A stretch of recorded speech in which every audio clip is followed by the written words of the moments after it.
স্ত্রীর উপরে স্বামীর দায়িত্ব কর্তব্য সম্পর্কে বলুন।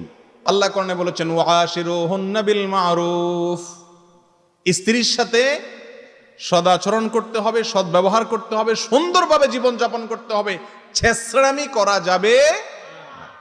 নবীজি বলেছেন খায়রুকুম লিআহলিহি ওয়া আনা খায়রুকুম লিআহলি, তোমাদের মধ্যে এই যে আমরা অনেকগুলো লোক আজকে একত্র হইছি, আমাদের মধ্যে সবচেয়ে ভালো আল্লাহর কাছে ওই লোকটা যেই লোকটা তার বউয়ের কাছে ভালো।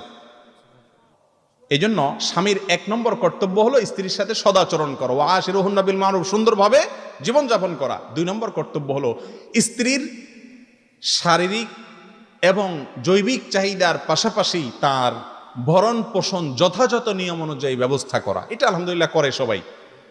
তৃতীয়ত, স্ত্রীর প্রতি তার করণীয় হলো তাকে দ্বীন শিক্ষা দেওয়া, আল্লাহ এবং তার রাসূলের পথে চলতে সাহায্য করা।